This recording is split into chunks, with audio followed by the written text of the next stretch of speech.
सदुद्भवस्थानिरोधलीलया गृहीतशक्तितृतीयाय देहिनाम् नमः परस्मै पुरुषाय भूयसे सदुद्भवस्थाननिरोधलीलया गृहीतशक्तितृतयाय देहिनामन्तर्ध्रुवायानुपलभ्य वर्त्मने भूयो नमः सद्विजनेच्छते सताम् असम्भवायाखिलसत्त्वमूर्तये पुंसां पुनः पारमहंस्याश्रमे व्यवस्थितानाम् अनुमृग्यदाशुषे स्वस्ति श्रीरस्तु मे शस्तं निस्तुला निस्तुलात्मनः वस्तुनो वस्तुनो नित्यं समस्तव्यस्तयोगतः यस्य प्रचण्डतपसा श्रुतिगीतवृत्तः तुष्टो हरिः किल वशं वदतामवाप श्रीमध्वसन्मतपयोनिधिपूर्णचन्द्रः श्रीविष्णुतीर्थमुनिराट् मुदमातनोतु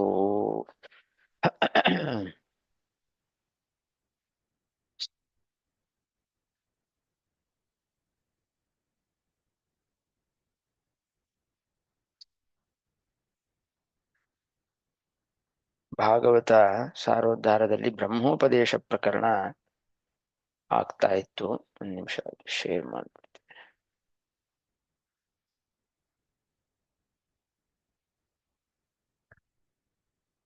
ಆ ಬ್ರಹ್ಮೋಪದೇಶ ಪ್ರಕರಣದಲ್ಲಿ ಅನೇಕ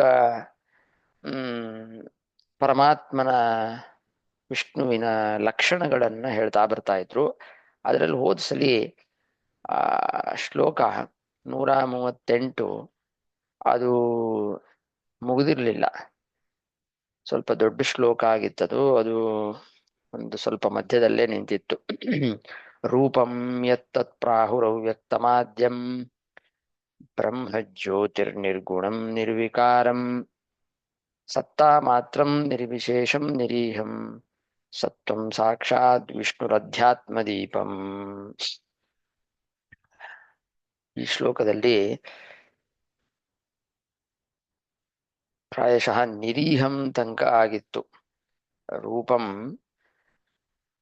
ಯತ್ತತ್ ಪ್ರಾಹುರವ್ಯಕ್ತಮಾದ್ಯಂ ಅನ್ನೋ ಕಡೆ ಅವ್ಯಕ್ತಂ ಆದ್ಯಂ ಇದೆಲ್ಲ ಬ್ರಹ್ಮನ ಆ ಅವನಲ್ಲಿರುವ ಒಂದು ಧರ್ಮ ಪುರಸ್ಸರವಾಗಿ ಶಬ್ದಗಳನ್ನ ಹೇಳ್ತಾ ಇರೋದು. ಅವ್ಯಕ್ತ ಅಂತಂದ್ರೆ ಅವನಲ್ಲಿ ಅವ್ಯಕ್ತತ್ವ ಇದೆ. ಅವ್ಯಕ್ತ ಅಂದ್ರೆ ಅವನು ತನ್ನ ಇಚ್ಛೆ ತನಗೆ ಇಚ್ಛೆ ಬರಬೇಕು, ತಾನು ವ್ಯಕ್ತನಾಗಬೇಕು ಅಂತ ಅವಾಗಲೇ ಅವನು ತೋರ್ತಾನೆ.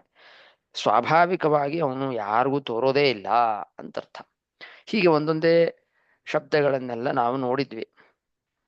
ಅದು ನಿರೀಹಂ ತನಕ ಆಗಿತ್ತು ಹೋದ್ಸಲಿ. ಈಹ ಈಹ ಅಂತಂದ್ರೆ ಅಪೇಕ್ಷಾ. ಅವನು ನಿರೀಹ, ಯಾರ ಅಪೇಕ್ಷೆನೂ ಅವನಿಗಿಲ್ಲ. ಆಪ್ತಕಾಮಸ್ಯ ಕಾ ಸ್ಪೃಹ ಅಂತ ವೇದ ಹೇಳ್ತಾ ಇದೆ. ಆಪ್ತಕಾಮನಾದವನು ಆದ್ದರಿಂದ ಅವನಿಗೆ ಯಾವುದು ಪೂರ್ಣವಾಗಿಲ್ಲ ಅಂತಿಲ್ಲ. ಆದ್ರಿಂದ ಅವನು ನಿರಪೇಕ್ಷ. ಬೇರೆಯವರಾದ್ರೆ ಏನೋ ಒಂದು ತಮಗೆ ಇರೋದಿಲ್ಲ, ಅದು ಬೇಕು ಅಂತ ಇಚ್ಛೆ ಪಡ್ತಾನೆ. ಇಚ್ಛೆ ಪಟ್ಟ ಮೇಲೆ ಅದನ್ನ ಪಡಿಬೇಕು ಅಂತ ಹೀಗೆ ಪ್ರವೃತ್ತಿ ಇರುತ್ತೆ. ಇವನಿಗೆ ಆ ತರಹ ತನಗೆ ಯಾವುದೋ ಒಂದರಲ್ಲಿ ನ್ಯೂನತೆ ಇದೆ, ಏನೋ ಒಂದು ಕಮ್ಮಿ ಇದೆ, ಅದನ್ನ ಪಡಿಬೇಕು ಅಂತ ಇಚ್ಛೆ ಇರೋದಿಲ್ಲ. ಅಲ್ರಿ ಮತ್ತೆ ಇಚ್ಛೆ ಇಲ್ಲದೆ ಹೋದ್ರೆ ಪ್ರವೃತ್ತಿ ಹೇಗ್ ಮಾಡ್ತಾನೆ? ಈಗ ನನಗೆ ಎಲ್ಲ ಎಲ್ಲವೂ ಇದೆ, ನನ್ನ ಮಕ್ಕಳು, ಮೊಮ್ಮಕ್ಕಳು, ಮರಿಮಕ್ಕಳು, ಹೀಗೆ ಎಷ್ಟೋ ಜನರೇಷನ್ಸ್ ಸುಖವಾಗಿರ್ಬೋದು ಅಂದ್ರೆ ನಾನು ಕೆಲಸ ಮಾಡ್ತೀನ? ಮಾಡೋದೇ ಇಲ್ಲ. ಹಾಗೆ ಅವನು ಆಪ್ತಕಾಮನಾಗಿ ಬಿಟ್ರೆ ಅವನಿಗೇನು ಪ್ರವೃತ್ತಿ ಹೇಗೆ ಅಂದ್ರೆ ಬೇರೆಯವರಿಗೋಸ್ಕರ, ತನಗೇನು ಪ್ರಯೋಜನ ಇಲ್ಲ. ಆದ್ರೂ ಈ ಅವತಾರಗಳನ್ನ ತೆಗೆದುಕೊಂಡು ದುಷ್ಟ ಸಂಹಾರ ಮತ್ತು ಸಜ್ಜನರ ಉದ್ಧಾರ ಇದೆಲ್ಲ ಮಾಡೋದ್ರಿಂದ ಭಕ್ತರಿಗೆ ಪ್ರಯೋಜನ ಇದೆ. ಭಕ್ತರಿಗೆ ಪ್ರಯೋಜನ ಇರೋದ್ರಿಂದ ಅವನು ಪ್ರವೃತ್ತಿ ಅವನ ಪ್ರವೃತ್ತಿ ಕೂಡತ್ತೆ ಅಂತ. ಹೀಗೆ ತನಗೆ ಯಾವ ಪ್ರವೃತ್ತಿ ಬೇಕಾಗಿಲ್ಲ, ತಾನು ನಿರಪೇಕ್ಷ, ಆದರೂ ಕೂಡ ಭಕ್ತರಿಗೋಸ್ಕರ ಪ್ರವೃತ್ತಿ ಅದನ್ನೆಲ್ಲ ಮಾಡ್ತಾನೆ ಅನ್ನೋ ವಿಷಯ ಬಂದಿತ್ತು. ಅದಾದ್ಮೇಲೆ ಶ್ಲೋಕದಲ್ಲಿ ನೋಡಿದ್ರೆ ನೀವು ಸತ್ವಂ ಅಂತ ಇನ್ನೊಂದು ಶಬ್ದ ಇದೆ. ಸತ್ವಂ ಸಾಕ್ಷಾತ್ ವಿಷ್ಣು ಅಧ್ಯಾತ್ಮ ದೀಪಂ, ಒಂದು 4 ಶಬ್ದ ಇದೆ ಅಲ್ಲಿ. ಸತ್ವಂ ಅನ್ನೋದು ಅದು ಒಂದೇ ಪದ ಅಲ್ಲ, ಅದು ಸಹತ್ವಂ ಅಂತ ಬಿಡಿಸ್ಕೊಳ್ಬೇಕು ಅದನ್ನ. ಅದು ಮುಂದೆ ಅನ್ವಯ ಗೊತ್ತಾಗತ್ತೆ. ಸಹತ್ವಂ ಅನ್ನೋದು ಹೇಗೆ ಅನ್ವಯ ಅಂತ ಗೊತ್ತಾಗತ್ತೆ. ಈ ಮುಂದೆ ಹೋಗೋಣ. ಸಾಕ್ಷಾತ್ ವಿಷ್ಣು, ಸಾಕ್ಷಾತ್ ವಿಷ್ಣು ಅಂತ ಯಾಕಪ್ಪ ಇಟ್ಟಿದ್ದಾರೆ ವೇದವ್ಯಾಸ ದೇವರು ಅಂದ್ರೆ, ಈ ಆ ಬೇರೆ ಶಬ್ದಗಳಿಂದ ಯಾವುದು ಅವ್ಯಕ್ತಂ ಆದ್ಯಂ ಬ್ರಹ್ಮ ಜ್ಯೋತಿ ನಿರ್ಗುಣಂ ನಿರ್ವಿಕಾರಂ ಅಂತ ಈ ಎಲ್ಲ ಬೇರೆ ಶಬ್ದಗಳನ್ನ ನಾವು ಗಮನಿಸಿದರೆ ಸ್ವಲ್ಪ, ಓ ಹಂಗಾದ್ರೆ ದೇವರು ಅಂದ್ರೆ ಅವನು ನಿರ್ಗುಣ ನಿರಾಕಾರ, ಅವನು ಅವನಲ್ಲಿ ಕೇವಲ ಸತ್ ಸತ್ತಾ ಮಾತ್ರ, ಸತ್ ಸದ್ರೂಪನಾಗಿದ್ದಾನೆ ಅಂತ ಹೀಗೆ ಅಪಾರ್ಥ ಬರುವ ಸಂಭವ ಉಂಟು. ಈ ಸಾಕಾರ ದೇವರೆಲ್ಲ ಇದರಲ್ವಾ, ರಾಮಕೃಷ್ಣ ವರಾಹ ನರಸಿಂಹ ಮೊದಲಾದ ದೇವರು, ಅವರೆಲ್ಲ ಇವರಲ್ಲ, ಯಾರು ನಿರ್ಗುಣ ನಿರ್ವಿಕಾರ ಬ್ರಹ್ಮ ಅಲ್ಲ, ಅವರು ಅವರೆಲ್ಲ ಸಗುಣ ಬ್ರಹ್ಮರು ಅಂತ ಹೀಗೆ ಆ ವ್ಯತ್ಯಾಸವನ್ನ ಕೆಲವರು ದಾರ್ಶನಿಕರು ಮಾಡ್ತಾರೆ. ಅದು ತಪ್ಪು ಅಂತ ತೋರಿಸೋದಿಕ್ಕೆ ವೇದವ್ಯಾಸ ದೇವರು ಏನ್ ಮಾಡ್ಬಿಟ್ಟಿದ್ದಾರೆ, ಆ ಎಲ್ಲಾ ಗುಣಗಳನ್ನು ಹೇಳ್ತಾ ಇರ್ಬೇಕಾದ್ರೆ ಸಾಕ್ಷಾತ್ ವಿಷ್ಣು ಅನ್ನೋ ಪದವನ್ನು ಹಾಕ್ಬಿಟ್ರು ಮಧ್ಯದಲ್ಲಿ. ಇದರಿಂದ ಒಂದಂತೂ ಆ ಸಂಶಯ ಪರಿಹಾರ ಆಯಿತು. ಏನ್ ಸಂಶಯ ಪರಿಹಾರ ಆಯಿತು? ಓ ವಿಷ್ಣು ಬೇರೆ, ವಿಷ್ಣು ಕೃಷ್ಣ ಮೊದಲಾದ ರೂಪವುಳ್ಳ ಪರಮಾತ್ಮ ಬೇರೆ, ನಿರ್ಗುಣ ನಿರಾಕಾರನಾದ ಶುದ್ಧ ಬ್ರಹ್ಮನಾದ ಚೈತನ್ಯ ಅದು ಬೇರೆ ಅಂತ ಏನು ಒಂದು ಸಂಶಯ ಇತ್ತು. ಆ ಸಂಶಯ ಪರಿಹಾರ ಆಯ್ತೀಗ. ಯಾಕೆ? ಅವ್ರಿಬ್ರು ಒಂದೇ ಅನ್ಬಿಟ್ಟಿದ್ದಾರೆ ವೇದವ್ಯಾಸ ದೇವರು. ಆದ್ದರಿಂದ ಒಂದೇ ಶ್ಲೋಕದಲ್ಲಿ ಸಾಕ್ಷಾತ್ ವಿಷ್ಣು ಅಂತ ಹೇಳಿ, ಏನ್ ಸಾಕ್ಷಾತ್ ವಿಷ್ಣು? ವಿಷ್ಣು ಅಂದ್ರೆ ಆ ಚಕ್ರ ಶಂಖ ಗದಾ ಪದ್ಮ ಈ ತರ ಆಯುಧಗಳನ್ನ ಹಿಡಿದುಕೊಂಡ ಮೂರ್ತಿಯುಳ್ಳ ಪರಮಾತ್ಮನ ರೂಪ ಅದು. ಅಂತಹ ಮೂರ್ತಿಯುಳ್ಳ ಪರಮಾತ್ಮನ ರೂಪವನ್ನು ಕುರಿತು ನಿರ್ವಿಕಾರ ಅಂತನೂ ಇದೇ ಶ್ಲೋಕದಲ್ಲಿದೆ. ನಿರಾಕಾರ, ನಿರ್ಗುಣ ಅಂದ್ರೆ ಯಾವ ಗುಣಗಳು ಇಲ್ಲ, ಆಕಾರನೂ ಇಲ್ಲ ಅಂತ ಹೀಗೆಲ್ಲ ಅರ್ಥ ಮಾಡ್ಕೊಂಡ್ಬಿಟ್ಟು ಇಬ್ರು ಬೇರೆ ಬೇರೆ ಅಂತ ಮಾಡ್ಕೊಳ್ಬೇಡ್ರಿ, ಸಾಕ್ಷಾತ್ ವಿಷ್ಣುನೇ ಇವನು. ಆದ್ದರಿಂದ ಆ ನಿರ್ಗುಣ ನಿರಾಕಾರ ಸತ್ತಾ ಮಾತ್ರ ಅನ್ನೋದಕ್ಕೆಲ್ಲ ಆ ಬೇರೆ ಅರ್ಥ ಹೇಳ್ಬೇಕು. ಬೇರೆ ಅರ್ಥ ಹೇಳ್ಬೇಕು ಅಂದ್ರೆ ಏನು? ಅದು ನಿರ್ಗುಣ ಬ್ರಹ್ಮನನ್ನ ಹೇಳುವಂತಹ ಅರ್ಥ ಅಲ್ಲ, ಕಿಂತು ಅದು ಸಗುಣ ಬ್ರಹ್ಮನೇ ಅಂದ್ರೆ ಅನೇಕ ಗುಣವುಳ್ಳ ಬ್ರಹ್ಮನನ್ನೇ ಇದು ಹೇಳ್ತಾ ಇದೆ ಅಂತ ಅರ್ಥ ಮಾಡಬೇಕು ಅಂತ ತೋರಿಸೋದಕ್ಕೋಸ್ಕರ ವೇದವ್ಯಾಸ ದೇವರು ಸಾಕ್ಷಾತ್ ವಿಷ್ಣು ಅನ್ನೋ ಪದವನ್ನು ಕೂಡ ಈ ಶ್ಲೋಕದಲ್ಲೇ ಇಟ್ರು. ಅಧ್ಯಾತ್ಮ ದೀಪಂ ಅಂತ ಕೊನೆಯ ಶಬ್ದ. ಅಧ್ಯಾತ್ಮ ದೀಪಂ ಅಂತಂದ್ರೆ ವಿಷ್ಣು ತೀರ್ಥರು ಏನರ್ಥ ಬರೀತಾರೆ ಅಂದ್ರೆ, ಅದು ಅವ್ರು ಪ್ರತಿ ಸಲ ಏನ್ ಮಾಡ್ತಾ ಇದ್ರು ಎಲ್ಲ ಶಬ್ದಕ್ಕೆ ವೇದದಲ್ಲಿ ಯಾವ ವಾಕ್ಯದಿಂದ ಈ ಶಬ್ದ ಬಂದಿದೆ ಅಂತ ತೋರಿಸ್ತಾ ಇದ್ರು ಅಲ್ವಾ. ಈಗ ಅವ್ಯಕ್ತಂ ಅಂತ ಬಂತು, ಅದಕ್ಕೆ ಆ ಅವ್ರು ಕೊಟ್ಟಿದ್ರು, ಇಲ್ಲಿ ಹಾಕಿದೀನಿ ನೋಡ್ರಿ, ಅವ್ಯಕ್ತಮ ಅಚಲಂ ಶಾಂತಂ ಅಂತ ವೇದ. ಆದ್ಯಂ ಅಂತ ಬಂತು, ಸದೇವ ಸೌಮ್ಯ ಇದಮಗ್ರ ಆಸೀತ್ ಅಂತ ವೇದ. ಬ್ರಹ್ಮ ಅಂತ ಬಂತು, ಸತ್ಯಂ ಜ್ಞಾನಮನಂತಂ ಬ್ರಹ್ಮ. ಹೀಗೆ ಒಂದೊಂದು ಶಬ್ದಕ್ಕೂ ಕೂಡ ವೇದದಲ್ಲಿ ಇಂತಹ ಶಬ್ದಗಳು ಬಂದಿದೆ ಅಂತ ತೋರಿಸ್ತಾ ಇದ್ರು. ಹಾಗೆ ಇಲ್ಲಿ ಅಧ್ಯಾತ್ಮ ದೀಪಂ ಅನ್ನೋ ಕಡೆ ಅಧಿ ಆತ್ಮ ದೀಪ 3 ಶಬ್ದ ಇದೆ, ಆತ್ಮ ಶಬ್ದ ಇದೆ. ಅಧ್ಯಾತ್ಮ ಅಧ್ಯಾತ್ಮ ಅಂತ ಹೇಳ್ಬೇಕಾದ್ರೆ ಸಂಸ್ಕೃತದಲ್ಲಿ ಅದಕ್ಕೆ ವಿಗ್ರಹ ಸಮಾಸ ಹೇಗಾಗತ್ತದು? ಆತ್ಮನಿ ಇತ್ಯಧ್ಯಾತ್ಮಂ, ಆತ್ಮನಲ್ಲಿ ಅಂತ ಅರ್ಥ. ಆತ್ಮನಲ್ಲಿ ಅಂತಂದ್ರೆ ಇವನ್ ಯಾರು ಹಂಗಾರೆ? ಆತ್ಮ ಅಂತಂದ್ರೆ ಜೀವ ಅಂತ ಇಟ್ಕೊಂಡ್ರೆ ಅವಾಗ ಜೀವನಲ್ಲಿ ಇರುವವನು ಅಂತ ಅರ್ಥ ಬರುತ್ತೆ. ಅಧ್ಯಾತ್ಮ ಅಂದ್ರೆ ಜೀವನಲ್ಲಿ ಇರುವವನು. ಅದಕ್ಕೆ ಶ್ರುತಿಯನ್ನು ಕೊಡ್ತಾ ಇದ್ದಾರೆ. ಆತ್ಮಾನಮೇವ ಲೋಕಮುಪಾಸೀತ ಅಂತ ಶ್ರುತಿ. ತಸ್ಯ ಶಿಖಾಯ ಮಧ್ಯೆ ಪರಮಾತ್ಮ ವ್ಯವಸ್ಥಿತ ಅಂತ ಇನ್ನೊಂದು ಶ್ರುತಿ. ಸರಿ, ಈ ಶ್ರುತಿನಲ್ಲೆಲ್ಲ ಏನ್ ಹೇಳ್ತಾ ಇದ್ದಾರೆ ಅಂತಂದ್ರೆ, ಈ ಪರಮಾತ್ಮನಿಗೆ ಆತ್ಮ ಅಂತ ಹೆಸರಿದೆ. ಒಂದು ಆತ್ಮ ಜೀವ. ಆ ಆತ್ಮ ಜೀವ ಅಂತ ಏನ್ ಹೇಳ್ತೀವಲ್ಲ, ಈ ಜೀವನಿಗೆ ಆತ್ಮ ಅಂತ ಹೆಸರು ಹೇಗ್ ಬಂತು ಅಂತ ಪ್ರಶ್ನೆ. ಅದಕ್ಕೆ ಅದು ಉತ್ತರ ಹೇಳ್ತಾ, ಪರಮಾತ್ಮನ ಹೆಸರು ಆತ್ಮ ಅಂತ. ಅವನು ಈ ಜೀವ ಎನ್ನುವ ವಸ್ತುವಿನಲ್ಲಿ ಬಿಂಬನಾಮಕನಾಗಿ ಅಂದ್ರೆ ಒಳಗಡೆ ಇದ್ದು, ಅವನಿಗೆ ತನ್ನ ಜ್ಞಾನ, ಅವನಿಗೆ ಅಂದ್ರೆ ಜೀವನಿಗೆ ತನ್ನ ಜ್ಞಾನ ಮತ್ತು ಪರಮಾತ್ಮನ ಜ್ಞಾನ ಇವೆರಡನ್ನೂ ಕೂಡ ಅಪರೋಕ್ಷ ಜ್ಞಾನದ ಸಮಯದಲ್ಲಿ ಇವನು ತಂದು ಕೊಡ್ತಾನೆ. ಯಾರು? ಪರಮಾತ್ಮ. ಆದ್ರಿಂದ ಇವನಿಗೆ ಆತ್ಮ ಅಂತ ಹೆಸರು. ಅಂದ್ರೆ ಒಟ್ಟೇನಾಯ್ತು, ಜೀವ ಆತ್ಮ ಅನ್ನೋದು ಸರಿ, ಆದ್ರೆ ಜೀವನಿಗೆ ಆತ್ಮ ಅಂತ ಹೆಸರು ಬಂದಿದ್ಯಾಕಪ್ಪ ಅಂದ್ರೆ, ಅವನಲ್ಲಿ ಆತ್ಮ ಎನ್ನುವ ಹೆಸರಿನಿಂದ ಹರಿ ವಿಷ್ಣು ಇದ್ದಾನೆ. ಏನು ಅವನ ಕೆಲಸ ಏನು? ಅವನು ಆ ಜೀವನಿಗೆ ತನ್ನ ಸ್ವರೂಪ ಜ್ಞಾನವನ್ನು ಮಾಡಿಸ್ಕೊಡ್ತಾನೆ. ತನ್ನ ಸ್ವರೂಪ ಅಂದ್ರೆ ಎರಡರ್ಥ ಇದೆ. ಜೀವನ ಸ್ವರೂಪ ಮತ್ತು ತನ್ನ ಸ್ವರೂಪ ಅಂದ್ರೆ ಪರಮಾತ್ಮನ ಸ್ವರೂಪ, ಎರಡನ್ನೂ ಮಾಡಿಸ್ಕೊಡ್ತಾನೆ. ಯಾವಾಗ? ಅಪರೋಕ್ಷ ಜ್ಞಾನ ಆದಾಗ.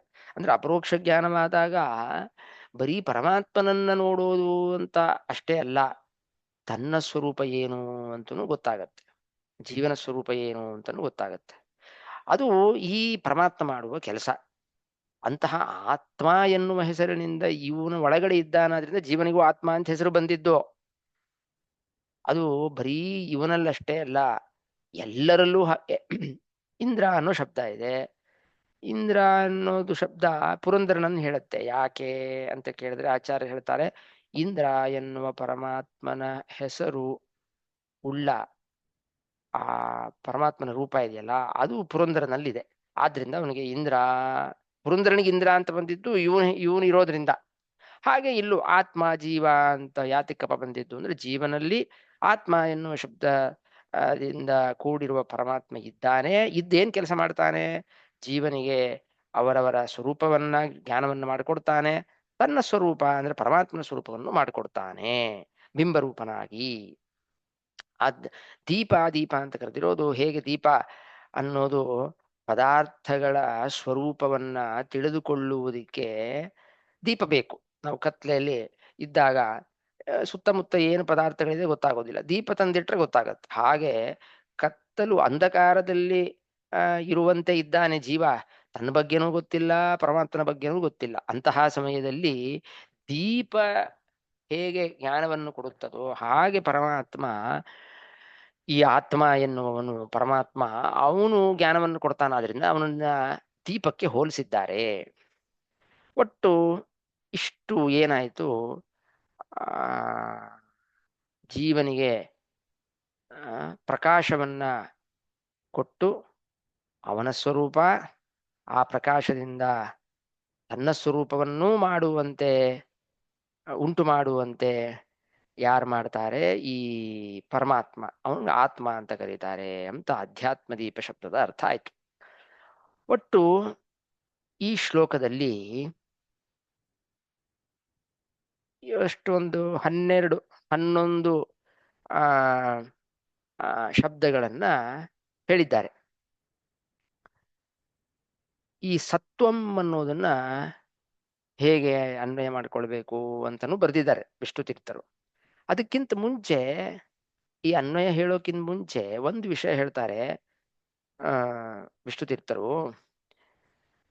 ಈ ಏನು 11 ನಾಮಗಳನ್ನ ಇಲ್ಲಿ ಕೊಟ್ಟಿದ್ದೀವಿ, ವೇದವ್ಯಾಸ ದೇವರು ಬರೆದಿದ್ದಾರೆ, ಅದೆಲ್ಲ ಇಷ್ಟೇ ಅಂತ ತಿಳ್ಕೊಂಡ್ಬಿಡ್ಬೇಡಿ. ಪರಮಾತ್ಮನನ್ನ ಅವ್ಯಕ್ತ ಅಂತ ಕರೀತಾರ, ಆದ್ಯ ಬ್ರಹ್ಮ ಜ್ಯೋತಿ ನಿರ್ಗುಣ, ಇಷ್ಟೇ ಅಲ್ಲ, ಇದೆಲ್ಲ ಉಪಲಕ್ಷಣ. ಉಪಲಕ್ಷಣ ಅಂದ್ರೆ ಸ್ಯಾಂಪಲ್ ತೋರಿಸಿದ್ದು. ಮತ್ತೆ ಇನ್ನೇನೇನ್ ಇಟ್ಕೊಳ್ಬೇಕು ಅಂತ ಕೇಳಿದ್ರೆ ಅದಕ್ಕೊಂದು ವೇದ ಶ್ರುತಿ ವಾಕ್ಯ ಕೊಡ್ತಾರೆ ವಿಷ್ಣು ತೀರ್ಥರು. ಏಕಂ ಸದ್ವಿಪ್ರಾ ಬಹುಧಾ ವದಂತಿ. ಜ್ಞಾನಿಗಳು ಈ ಪರಮಾತ್ಮ ಒಬ್ಬನೇ ಆಗಿದ್ರು ಕೂಡ ಅವನನ್ನ ಅನೇಕ ಅವನಿಗೆ ಹೆಸರುಗಳು. ಅಗ್ನಿಂ ಯಮಂ ಮಾತರಿಶ್ವಾನಂ ಆಹುಹು ಇತ್ಯೇವಮಾದ್ಯಾಹ. ಅವನು ಪರಮಾತ್ಮ ಇದಾನಲ್ಲ, ಅವನನ್ನ ಅನೇಕ ಆ ಹೆಸರುಗಳಿಂದ ಕರೀತಾರೆ. ಅವನ್ನ ಅನೇಕ ಹೆಸರುಗಳಿಂದ ಕರೀತಾರೆ ಅಂದ್ರೆ ಏನು? ಅವನಿಗೆ ವಸ್ತುತಃ ಅನೇಕ ಹೆಸರುಗಳು ಇದೆ. ಏನೇನು ಪ್ರಪಂಚದಲ್ಲಿ ಪದಾರ್ಥಗಳು ಅಂತ ಇದೆ,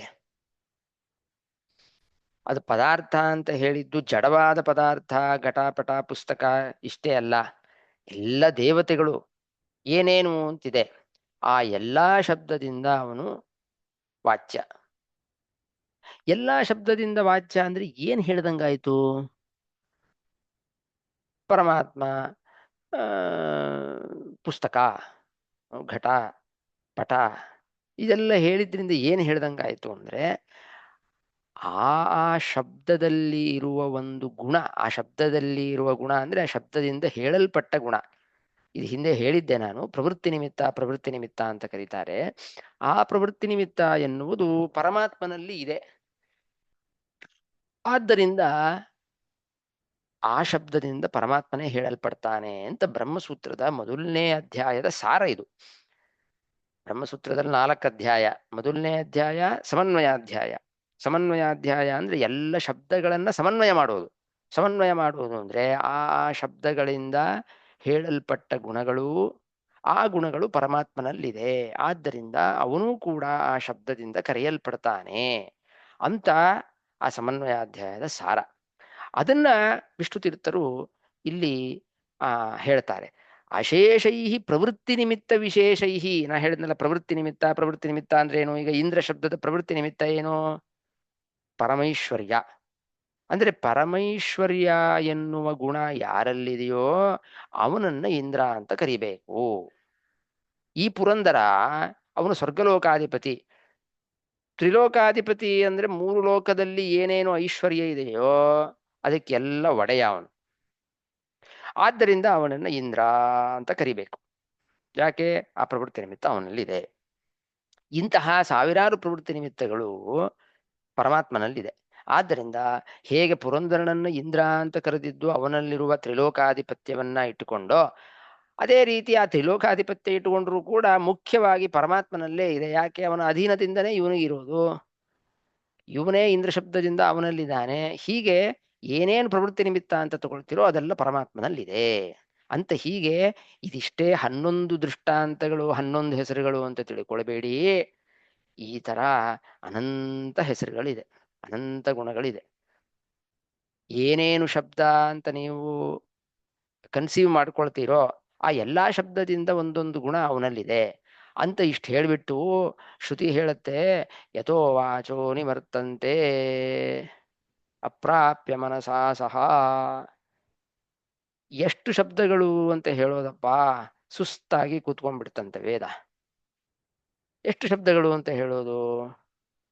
ಯಥೋ ವಾಚೋ ನಿವರ್ತಂತೆ, ಅವನನ್ನ ವರ್ಣಿಸಬೇಕು, ಅವನಲ್ಲಿ ಇಂತಿಂತಹ ಗುಣಗಳಿದೆ ಅಂತ ವರ್ಣಿಸಬೇಕು ಅಂತ ವೇದ ಪುರುಷ ಶಬ್ದಗಳನ್ನು ಹೇಳಿ ಹೇಳಿ ಹೇಳಿ ಸಾಕಾಗಿಬಿಟ್ಟು ಸುಸ್ತಾಗ್ಬಿಡ್ತಂತೆ. ವಾಪಸ್ ಬಂದ್ಬಿಡ್ತು, ನನ್ನ ಕೈಲಿ ಆಗೋದಿಲ್ಲ, ಎಲ್ಲ ನಾನು ಏನೇನು ಹೇಳಬೇಕೋ ಎಲ್ಲ ಹೇಳಿದ್ದೀನಿ, ಅದ್ರ ಮೇಲೆ ಇನ್ನೂ ಬೇಕಾದಷ್ಟು ಗುಣಗಳಿದೆ, ನನ್ನ ಹೇಳುವ ಶಬ್ದಗಳಿಲ್ಲ, ಲಿಮಿಟ್ ರೀಚ್ ಆಗ್ಬಿಟ್ಟಿದೆ, ಶಬ್ದಗಳೇ ಇಲ್ಲ. ಆದ್ರೆ ಅವನಲ್ಲಿ ಎಷ್ಟೊಂದು ಗುಣಗಳೆಲ್ಲ ಇದೆ. ಹೀಗೆ ಪರಮಾತ್ಮ ಆ ಶಬ್ದಗಳು ಹೇಳಲ್ಪಡುವ ಶಬ್ದಗಳಿಂದ ಏನು ಗುಣಗಳು ಅಂತ ಇದೆ, ಆ ಗುಣಗಳನ್ನು ಮೀರಿ ಅವನಲ್ಲಿ ಗುಣಗಳಿದೆ ಅಂತ ಶ್ರುತಿ ಹೇಳ್ತಾ ಇದೆ. ಇಷ್ಟು ಏನು ಆ ಪರಮಾತ್ಮನನ್ನ ತತ್ವ ಅಂತ ಕರೀತಾರೆ.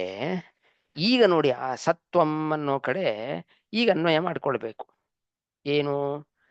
ಅದನ್ನು ವಿಷ್ಣು ತೀರ್ಥರು ತೋರಿಸ್ತಾರೆ. ಯತ್ ತತ್ವಂ, ಯತ್ ಅಂದ್ರೆ ತತ್ವಂ ಪ್ರಾಹುಹು ಶ್ರುತಯ. ಯಾವುದನ್ನು ಈ ಅವ್ಯಕ್ತ, ಆದ್ಯ, ನಿರೀಹ, ನಿರ್ವಿಕಾರ ಅಂತ ಇದೆಲ್ಲವೂ ಕೂಡ ಒಂದು ತತ್ವವನ್ನ ಹೇಳುತ್ತೆ. ಶ್ರುತಿಗಳು ಹೇಳ್ತಾ ಇದೆ. ಅದಕ್ಕೆ ಅಲ್ಲಿ ಶ್ಲೋಕ ನೋಡಿದ ಕೂಡಲೇ ಶ್ರುತಿಗಳು ಹೇಳ್ತಾ ಇದೆ ಅಂತ ಗೊತ್ತೇ ಆಗಲ್ಲ. ಅದಕ್ಕೆ ವಿಷ್ಣು ತೀರ್ಥರು ಒಂದೊಂದು ಶಬ್ದಕ್ಕೂ ಕೂಡ ನೋಡಿ ಈ ಶಬ್ದ ಶ್ರುತಿಯಲ್ಲಿ ಬಂದಿದೆ, ಈ ತರ ಶ್ರುತಿಯಲ್ಲಿ ಬಂದಿದೆ ಅಂತ ಎಲ್ಲದಕ್ಕೂ ಶ್ರುತಿಯನ್ನು ತೋರಿಸಿದ್ದಾರೆ ವಿಷ್ಣು ತೀರ್ಥರು. ಹೀಗೆ ಅನೇಕ ಶ್ರುತಿಗಳಲ್ಲಿ ಈ ತತ್ವವನ್ನ, ಈ ತತ್ವ ಅಂದ್ರೆ ನಿಂದೆ ಸ್ವರೂಪ. ನಿಂದೆ ಅಂತ ನಾನು ಯಾಕೆ ಹೇಳ್ತಾ ಇದ್ದೀನಿ ಅಂದ್ರೆ, ಇದು ಯಾರು? ದೇವಕಿ ಪ್ರಾರ್ಥನಾ ಇದು. ಪರಮಾತ್ಮ ಅವತಾರ ಮಾಡಿದಾಗ ದಶಮಸ್ಕಂದದಲ್ಲಿ ಭಾಗವತದಲ್ಲಿ ಆ ಹ್ಮ್, ಹ್ಮ್, ಕೃಷ್ಣನನ್ನ ಕುರಿತು ದೇವಕಿ ಹೇಳುವ ಸ್ತೋತ್ರ ಇದು. ಆದ್ರಿಂದ ದೇವಕಿ ಹೇಳ್ತಾ ಇದ್ದಾಳೆ, ನೋಡು ಕೃಷ್ಣ, ಎಲ್ಲಾ ವೇದಗಳಲ್ಲೂ ಕೂಡ ನಿನ್ನ ಬಗ್ಗೆ, ನಿಂದು ಸ್ವರೂಪ ಹೀಗೆ ಅಂತ ಹೇಳ್ತಾ ಇದೆ ವೇದಗಳು. ಅಂತಹ ಎಲ್ಲ ಸ್ವರೂಪ ಆ ಗುಣಗಳನ್ನ ನಿನ್ನಲ್ಲಿ ಏನಿದೆ ಅದು ವೇದಗಳು ಹೇಳ್ತಾ ಇದೆಯಲ್ವಾ, ಅದನ್ನೆಲ್ಲ ಜ್ಞಾನಿಗಳು ತಿಳ್ಕೊಂಡಿದ್ದಾರೆ. ತತ್ವವಿದ ಪ್ರಾಹುಹು. ತತ್ವವಿದ ಅಂದ್ರೆ ತತ್ವವನ್ನ ತಿಳಿದುಕೊಂಡವರು ಅಂದ್ರೆ ಜ್ಞಾನಿಗಳು ಅಂತ ಅರ್ಥ. ಅವರು ಕೂಡ ವೇದದಲ್ಲಿ ಹೇಳ್ತಿರೋದು ಇದೆಲ್ಲ ನಿನ್ನಲ್ಲಿದೆ ಅಂತ ಹೇಳ್ತಾ ಇದೆ. ಸಯೇವ ತ್ವಮ್ಮಸಿ. ಈಗ ನೋಡಿ ಇಲ್ಲಿ ಸತ್ವಂ ಅಂತಿದೆಯಲ್ವಾ, ಸಹ ತ್ವಂ ಬಿಡಿಸ್ಕೊಂಡ್ರೆ ತ್ವಂ ಸಹ ಏವ ತ್ವಮ್ಮಸಿ ಅಂತ ಅರ್ಥ ಮಾಡ್ಕೊಳ್ಬೇಕು. ಅಂದ್ರೆ ಅಂತಹ ಜ್ಞಾನಿಗಳಿಂದ ಕರೆಯಲ್ಪಡುವ ಆ ವ್ಯಕ್ತಿ ನೀನಾಗಿದ್ದೀಯಾ ಅಂತ ಅವಳಿಗೆ ದೇವಕಿಗೆ, ಆ ಕೃಷ್ಣ ಏನೋ ನನ್ನ ಮಗ ಹುಟ್ಟಿದ್ದಾನೆ ಅಂತ ಬುದ್ಧಿಯಲ್ಲ, ವೇದಗಳಲ್ಲಿ ಉಕ್ತವಾದ ಎಲ್ಲ ಧರ್ಮಗಳು ಗುಣಗಳು ಜ್ಞಾನಿಗಳು ನಿನ್ನಲ್ಲಿ ನೋಡಿದ್ದಾರೆ. ಅಂತಹ ಗುಣಗಳು ನಿನ್ನನ್ನ ಆ ಶಬ್ದದಿಂದ ಕರೀತಾರೆ. ಅಂತಹ ವ್ಯಕ್ತಿ ನನ್ನ ಎದುರುಗಡೆ ನೀನ್ ಬಂದು ನಿಂತಿದ್ಯಾ ಅಂತ ದೇವಕಿ ಸ್ತೋತ್ರ ಮಾಡ್ತಾ ಇದ್ದಾಳೆ. ಇದು ಸ್ವಲ್ಪ ವಿಷ್ಣು ತೀರ್ಥರು ಎಷ್ಟು ಕ್ರಿಪ್ಟಿಕ್ ಆಗಿ ಈ ಅನ್ವಯ ಮಾಡಿದ್ದಾರೆ, ತೋರಿಸಿದ್ದಾರೆ ಅಂದ್ರೆ ಇದು ಸ್ವಲ್ಪ ಕಷ್ಟ ಇದೆ ಅಂದ್ರೆ ಶ್ಲೋಕ ಸುಮ್ಮನೆ ಬಿಡಿ ಬಿಡಿಯಾಗಿ ಅವ್ಯಕ್ತಂ ಆದ್ಯಂ ಬ್ರಹ್ಮ ಜ್ಯೋತಿಹಿ ಅದೆಲ್ಲ ಹೇಳ್ಬೋದು. ಅಲ್ಲಿ ರೂಪಂ ಎತ್ತತ್ ಪ್ರಾಹುಹು ಅಂತ ಪ್ರಾರಂಭದಲ್ಲಿದೆ. ಆ ಪ್ರಾರಂಭದಲ್ಲಿ ನಾನು ಹೋದ್ಸಲಿ ಹೇಳಿದ್ದೆ, ಅಲ್ಲಿ ಯತ್ ಅಂತಂದ್ರೆ ಯಸ್ಯ ಅಂತ ಅರ್ಥ ಮಾಡಬೇಕು ಅಂತ ಆಚಾರ್ಯರು ಭಾಗವತ ತಾತ್ಪರ್ಯದಲ್ಲಿ ಬರೆದಿದ್ದಾರೆ. ಇಲ್ಲಿ ಯತ್ ಅನ್ನೋ ಶಬ್ದಕ್ಕೆ ತತ್ವಂ ಅಂತ ಅರ್ಥ ಬರೆದು ಬಿಟ್ರು ವಿಷ್ಣು ತೀರ್ಥರು. ಅದು ಹಂಗ ಅರ್ಥ ಮಾಡ್ಕೊಳ್ಬಾರ್ದು. ಯತ್ ಅನ್ನೋದಿಕ್ಕೆ ಯಸ್ಯ ಅಂತಾನೆ ಅರ್ಥ. ಈ ತತ್ ಅಂತ ಶ್ಲೋಕದಲ್ಲಿದೆ. ತತ್ ಅಂತ ಶ್ಲೋಕದಲ್ಲಿದ್ದಾಗ ಯತ್ ಅಂತ ಇರ್ಲೇಬೇಕು. ಈ ಯಸ್ಯ ಎತ್ತಲ್ಲ, ಇನ್ನೊಂದು ಎತ್ತು. ಅಂದ್ರೆ ಈಗ ಹೇಗೆ ಯದಾ ಚೈತ್ರ ಆಯಾತಿ ತದಾ ಅಂತ ಹೇಳಲೇಬೇಕು ವಾಕ್ಯದಲ್ಲಿ. ಅಕಸ್ಮಾತ್ ಇರ್ಲಿಲ್ಲ ಅಂದೆ ಅಧ್ಯಾಹಾರ ಮಾಡ್ಕೊಳ್ಬೇಕು. ಅಧ್ಯಾಹಾರ ಮಾಡ್ಕೋಬೇಕು ಅಂದ್ರೆ ಸೇರಿಸ್ಕೋಬೇಕು ಅಂತ ಅರ್ಥ. ಹಾಗೆ ಇಲ್ಲಿ ತತ್ ಅಂತ ಇದೆ ಶ್ಲೋಕದಲ್ಲಿ, ಯತ್ ತತ್ ಅಂತ. ಈ ತತ್ ಅಂತ ಇರೋದ್ರಿಂದ ಯತ್ ಅಂತನೂ ಇದೆಯಲ್ವಾ, ಈ ಯತ್ ಬೇರೆ, ಈ ಯತಿಗೆ ಯಸ್ಯ ಅಂತ ಮಾಡ್ಕೊಂಡ್ಬಿಡ್ಬೇಕು. ಈ ತತ್ ಇರೋದ್ರಿಂದ ಇನ್ನೊಂದು ಯತ್ ಅನ್ನ ಅಧ್ಯಾಹಾರ ಮಾಡ್ಕೊಳ್ಬೇಕು. ಹೀಗೆ ಅಧ್ಯಾಹಾರ ಮಾಡ್ಕೊಂಡು ಒಟ್ಟು ತಾತ್ಪರ್ಯವನ್ನ ವಿಷ್ಣು ತೀರ್ಥರು ತೋರಿಸ್ತಾರೆ. ಯತ್ ಯಾವ ಈ ತತ್ವ ಇದೆಯೋ ಆ ತತ್ವವೇ ನಿನ್ನ ರೂಪ ಅಂತ ಜ್ಞಾನಿಗಳು ಹೇಳ್ತಾರೆ. ಅಂತಹ ವ್ಯಕ್ತಿ ನನ್ನ ಮುಂದೆ ಈಗ ನೀನ್ ನಿಂತಿದೀಯಾ, ನೀನೇ ಆಗಿದ್ದೀಯಾ. ಮದ್ದೃಷ್ಟಿಗೋಚರ, ನಮ್ಮ ಕಣ್ಣಿಗೆ ನೀನು ಕಾಣ್ತಾ ಇದೀಯ. ಅಸ್ಮದಾದಿ ಪುತ್ರತ್ವಾದಿನ, ನೀನ್ ನಮ್ಮ ಮಗ ಅಂತ ಎಲ್ಲರಿಂದಲೂ ಕೂಡ ಹಾಗೆ ವ್ಯವಹಾರ ಮುಂದೆ ಆಗತ್ತೆ. ವಸುದೇವ ವಸುದೇವ ದೇವಕಿಯರ ಮಗ ಕೃಷ್ಣ ವಾಸುದೇವ ಅಂತ ಹಾಗೆ ವ್ಯವಹಾರ ಬಂದ್ರುವೇ ನನಗೆ ಒಳ್ಳೆ ಜ್ಞಾನ ಕೊಟ್ಟಿದ್ಯಾ ನೀನು. ನೀನು ನನ್ನ ಮಗ ಅಲ್ಲ, ಏನೋ ಒಂದು ಕಾರ್ಯ ವಿಶೇಷಕ್ಕೋಸ್ಕರ ಅನೇಕ ಭೂಮಿಯಲ್ಲಿ ಅನೇಕ ರಾಕ್ಷಸರು ದುಷ್ಟರು ಹುಟ್ಟಿದ್ದಾರೆ. ಆ ದೇವತೆಗಳೆಲ್ಲ ಬ್ರಹ್ಮದೇವರ ಹತ್ರ ಹೋಗಿ ಪ್ರಾರ್ಥನೆ ಮಾಡಿಕೊಂಡಾಗ ನೀನು ಅದನ್ನು ಸಾಧಿಸಕ್ಕೋಸ್ಕರ ದುಷ್ಟರ ಸಂಹಾರ ಮಾಡೋದಕ್ಕೋಸ್ಕರ, ನಮ್ಮ ಮೇಲೆ ಅನುಗ್ರಹ ಮಾಡುವುದಕ್ಕೋಸ್ಕರ ನೀನು ಪ್ರಾದುರ್ಭೂತನಾಗಿದ್ದೀಯಾ ಅಂತ ಇಷ್ಟ ಅರ್ಥ ಹೇಳಬೇಕು ಅಂತ ವಿಷ್ಣು ತೀರ್ಥರು ತ್ವಂ ಅನ್ನುವ ಒಂದು ಸತ್ವಂ ಅನ್ನೋ ಕಡೆ ತ್ವಂ ಇದೆಯಲ್ವಾ, ಆ ತ್ವಂ ಅನ್ನೋ ಶಬ್ದಕ್ಕೆ ಇಷ್ಟು ಹಾರ್ದ ಇದೆ, ಇಷ್ಟು ಅಭಿಪ್ರಾಯದಿಂದ ದೇವಕಿ ಹೇಳ್ತಾ ಇದ್ದಾಳೆ. ನೀ ಆ, ಆ, ನಿನ್ನಲ್ಲಿ ಅನೇಕ ಗುಣಗಳಿದೆ, ವೇದಗಳಲ್ಲೆಲ್ಲ ನಿನ್ನ ವರ್ಣನೆ ಇದೆ, ಜ್ಞಾನಿಗಳು ನೀನು ಇಂತಹವನು, ಇಂತಹವನು ಯಾಕಪ್ಪ ನನ್ನ ಹೊಟ್ಟೆಯಲ್ಲಿ ಹುಟ್ಟಿ ಎಲ್ಲ ಜನರಿಂದ ದೇವಕಿ ಮಗ ಅಂತ ಕರೆಸ್ಕೊಳ್ತೀಯಾ? ಅದು ನಮ್ಮ ಮೇಲೆ ಅನುಗ್ರಹ ಮಾಡುವುದಕ್ಕೋಸ್ಕರ, ಒಂದು ಕಾರ್ಯ ದುಷ್ಟರ ಸಂಹಾರಕ್ಕೋಸ್ಕರ ನೀನು ಧರೆಗೆ ಇಳಿದು ಬಂದಿದ್ಯಾ ಅಂತ ನನಗೆ ಜ್ಞಾನ ಇದೆ ಅಂತ ಸ್ತೋತ್ರ ಮಾಡ್ತಾ ಇದ್ದಾಳೆ. ಇಷ್ಟು ಆದ ಮೇಲೆ ವಿಷ್ಣು ತೀರ್ಥರು ಈ ತತ್ವಂ ಅಂತ ಬಂತಲ್ವಾ, ಆ ತತ್ವಂ ಅಂದ್ರೆ ಏನು? ತತ್ವ ಶಬ್ದಕ್ಕೆ ಅನೇಕ ಅರ್ಥಗಳಿದೆ. ಆಚಾರ್ಯರೇ ತತ್ವ ಸಂಖ್ಯಾನ, ತತ್ವ ವಿವೇಕ ಅಂತ 2 ಗ್ರಂಥ ಬರೆದಿದ್ದಾರೆ. ತತ್ವ ತತ್ವ ಅಂತಂದ್ರೆ ಇಂಗ್ಲಿಷಲ್ಲಿ ಪ್ರಿನ್ಸಿಪಲ್ ಅಂತೀವಲ್ವಾ, ಆ ಆ, ತತ್ವ ಸಂಖ್ಯಾನದಲ್ಲಿ ಬೇರೆ ಕಡೆ ಎಲ್ಲ ತತ್ವ ಅಂದ್ರೆ ಸತ್ಯವಾದ ವಸ್ತು ಅಂತ. ಇದು ಬೇರೆ, ಇದು ಬೇರೆ ಅಂದ್ರೆ ತತ್ವ ಶಬ್ದಕ್ಕೆ ಅನೇಕ ಅರ್ಥ ಇದೆ. ಇಲ್ಲಿ ವಿಷ್ಣು ತೀರ್ಥರು ಏನ್ ಮಾಡ್ತಾರೆ, ಭಾಗವತದಲ್ಲೇ ತತ್ವ ಶಬ್ದಕ್ಕೆ ಏನ್ ಅರ್ಥ ಹೇಳಿದ್ದಾರೆ ಅಂತ ಇನ್ನೊಂದು 2-3 ಶ್ಲೋಕಗಳನ್ನ ಅವರು ಕೋಟ್ ಮಾಡ್ತಾರೆ ವಿಷ್ಣು ತೀರ್ಥರು. ವದಂತಿ ತತ್ತತ್ವವಿದಸ್ತತ್ವಂ ಯಜ್ಞಾನಮದ್ವಯಂ ಬ್ರಹ್ಮೇತಿ ಪರಮಾತ್ಮೇತಿ ಭಗವಾನಿತಿ ಶಬ್ದ್ಯತೆ ಅಂತ ಈ ಏಕಾದಶ ಇದು ಪ್ರಥಮ ಸ್ಕಂದದಲ್ಲೇ ಬರುವ ಒಂದು ಶ್ಲೋಕ. ವದಂತಿ ತತ್ ತತ್ವವಿದಃ ತತ್ವಂ ಯಜ್ಞಾನಂ ಅದ್ವಯಂ. ಯಾವ ಪರಮಾತ್ಮನನ್ನು ಅಥವಾ ಪರಮಾತ್ಮನ ಜ್ಞಾನವನ್ನು, ಯತ್ ಜ್ಞಾನಂ, ಪರಮಾತ್ಮ ಬೇರೆ ಅಲ್ಲ, ಅವನ ಜ್ಞಾನ ಬೇರೆ ಅಲ್ಲ, ಅವನ ಸ್ವರೂಪನೇ, ಜ್ಞಾನ ಬಲ ಆನಂದ ಎಲ್ಲವೂ ಅವನ ಸ್ವರೂಪನೇ. ಆದ್ರಿಂದ ಪರಮಾತ್ಮನನ್ನ ಆನಂದ ಅಂತನೂ ಕರಿಬಹುದು, ಆನಂದೀ ಅಂತನೂ ಕರಿಬಹುದು. ಯಾಕೆ? ಅವನು ಆನಂದ ಸ್ವರೂಪನೂ ಹೌದು, ಅವನಲ್ಲಿ ಆನಂದನೂ ಇದೆ. ವಿಶೇಷ ಅಂತ ಒಂದು ಶಕ್ತಿಯಿಂದ ಆಚಾರ್ಯರು ಇದನ್ನೆಲ್ಲ ಕೂಡಿಸಿದ್ದಾರೆ ಶಾಸ್ತ್ರದಲ್ಲಿ. ಹಾಗೆ ಪರಮಾತ್ಮನನ್ನ ತತ್ವ ತತ್ವ ಅಂತ ಕರೀತಾರೆ. ಯಾರು? ತತ್ವವಿದಃ. ತತ್ವವಿದಃ ಜ್ಞಾನಿಗಳು ಯತ್ ಜ್ಞಾನಂ ತತ್ವಂ ವದಂತಿ, ಪರಮಾತ್ಮನನ್ನ ತತ್ವ ಅಂತ ಕರೀತಾರೆ. ಯಾಕೆ? ಅದ್ವಯಂ ಅಂತ ಶಬ್ದ ಇದೆ ಭಾಗವತದಲ್ಲಿ. ಅದ್ವಯಂ ಅಂದ್ರೆ ಏನರ್ಥ? ಅದ್ವಯಂ ಅಂದ್ರೆ ಎರಡನೇದಿಲ್ಲ ಅಂತ ಅರ್ಥ. ದ್ವಿತೀಯ, ಅದ್ವಿತೀಯ ಅಂದ್ರೆ ಎರಡನೇದಿಲ್ಲ. ಅದ್ವಿತೀಯ ಅಂದ್ರೆ ಇವನಿಗೆ ಸಾಟಿ ಇಲ್ಲ ಅನ್ನೋ ಅರ್ಥ ಇದೆ. ಆದ್ರೆ ಬೇರೆ ದಾರ್ಶನಿಕರು ಅದ್ವಯಂ ಅಂತಂದ್ರೆ ಎರಡನೇದೇ ಇಲ್ಲ, ಅಂದ್ರೆ ಇವನೊಬ್ನೇ ಸತ್ಯ, ಇವನೊಬ್ನೇ ಸತ್ಯ ಆದ್ರಿಂದ ಇವನೊಂದು ತತ್ವ ಅಂತ ಕರೀತಾರ್ರಿ, ಬೇರೆದು ಯಾವುದು ಇಲ್ವೇ ಇಲ್ಲ, ಎಲ್ಲ ಅತತ್ವ. ಬ್ರಹ್ಮನನ್ನ ಬಿಟ್ಟು ಇನ್ನೇನೇನು ಪದಾರ್ಥಗಳು ಅಂತ ಇದೆ ಅದೆಲ್ಲವೂ ಅತತ್ವ, ಇವನೊಬ್ನೇ ತತ್ವ ಅಂತ ಹೀಗೆ ಅರ್ಥ ಮಾಡಿಬಿಡ್ತಾರೆ ಈ ಶ್ಲೋಕಕ್ಕೆ. ಅದಕ್ಕೆ ಆಚಾರ್ಯರು ಭಾಗವತ ತಾತ್ಪರ್ಯದಲ್ಲಿ ಈ ಶ್ಲೋಕಕ್ಕೆ ವ್ಯಾಖ್ಯಾನ ಮಾಡ್ತಾರೆ.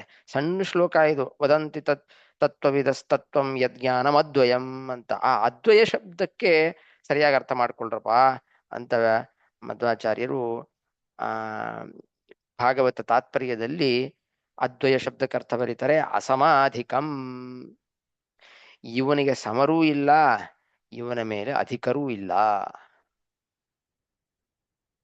ಅದು ಸಾಮಾನ್ಯ ನಮ್ಮ ಲೋಕದಲ್ಲಿ ವ್ಯವಹಾರ ಇದೆ. ಇವನು ಅದ್ವಿತೀಯ ಅಂತಂದ್ರೆ ಬೇರೆಯವರೆಲ್ಲ ಮಿಥ್ಯಾ ಅಂತ ಅರ್ಥನ, ಬೇರೆಯವರೆಲ್ಲ ಸುಳ್ಳು ಅಂತ ಅರ್ಥನ?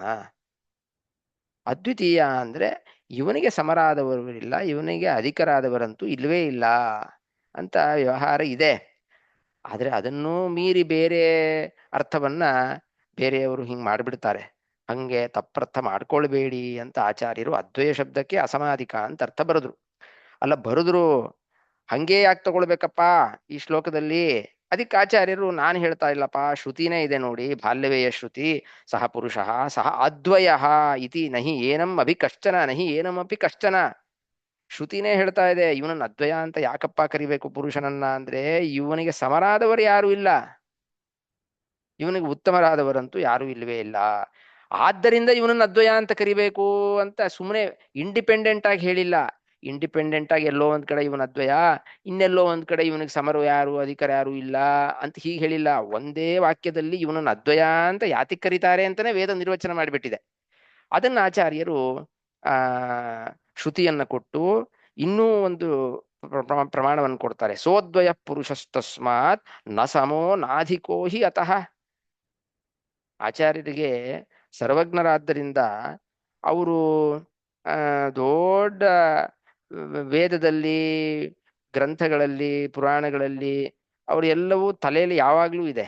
ಅದರಿಂದ ಒಂದು ಅದ್ವಯ ಅನ್ನೋ ಶಬ್ದಕ್ಕೆ ಆ ಆ ಈ ತರಹ ಅರ್ಥ ಮಾಡ್ಕೊಳ್ಬೇಕು ಅಂತ ಅವರು ಒಂದೇ ವರ್ಡು ಅಸಮಾಧಿಕಂ, ಅದಕ್ಕೆ ನಂಬಿಕೆ ಬರಲಿ ಅಂತ ಬೇರೆ ಪ್ರಮಾಣಗಳನ್ನೆಲ್ಲ ಆಚಾರ್ಯರು ಕೊಡ್ತಾರೆ. ಆಚಾರ್ಯ ವ್ಯಾಖ್ಯಾನನೇ ಹೀಗೆ. ಆಚಾರ್ಯರದು ವ್ಯಾಖ್ಯಾನ ಆ ಅದರದ್ದು ನಮಗೆ ಮಹಿಮೆ ಗೊತ್ತಾಗಬೇಕು ಅಂದ್ರೆ ಬೇರೆಯವರು ವ್ಯಾಖ್ಯಾನ ಓದ್ಬೇಕು. ಬೇರೆಯವರು, ಬೇರೆ ದಾರ್ಶನಿಕರು ಏನು ಬೇರೆ ಬೇರೆ ವ್ಯಾಖ್ಯಾನಕಾರರು ವೇದಕ್ಕೆ ಎಲ್ಲ ಅರ್ಥ ಮಾಡಿದ್ದಾರೆ, ಅದು ನೋಡಿಬಿಟ್ರೆ ಆಚಾರ್ಯರದು ಮಹತ್ವ ಏನು ಅಂತ ಗೊತ್ತಾಗತ್ತೆ. ಬೇರೆಯವರು ಏನೋ ಒಂದು ಅರ್ಥ ಬರೀತಾರೆ, ಯಾವ ಪ್ರಮಾಣವನ್ನು ಕೊಡೋದಿಲ್ಲ, ಸುಮ್ಮನೆ ಅವ್ರಿಗೆ ಮನಸ್ಸಿಗೆ ಹೀಗೆ ತೋರ್ತು ಹೀಗೆ ಅರ್ಥ ಬರೆದು ಬಿಡೋದು, ಅವ್ರದೇ ವಾಕ್ಯಗಳು. ಆಚಾರ್ಯರು ಹಾಗೆ ಮಾಡೋದಿಲ್ಲ. ಆಚಾರ ಒಂದು ಅರ್ಥ ಹೇಳಿದ್ರು ಅಂದ್ರೆ ಅದಕ್ಕೆ ಹಿನ್ನೆಲೆ ಇದೆ.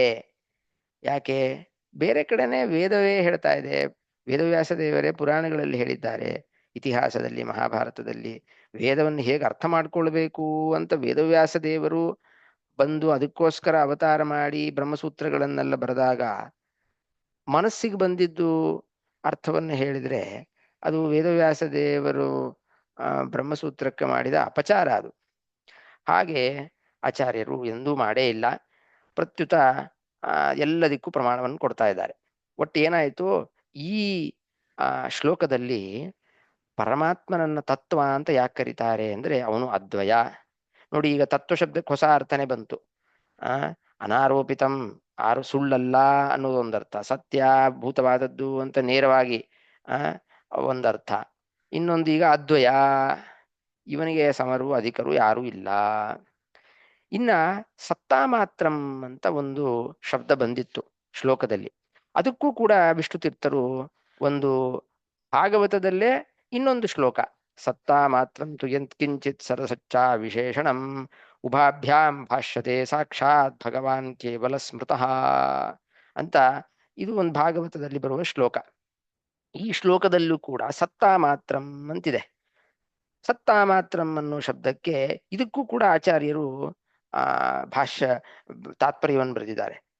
ಏಕೆಂದ್ರೆ ಇದು ಕೂಡ ಸ್ವಲ್ಪ ಭ್ರಾಮಕವಾದ ಶಬ್ದ.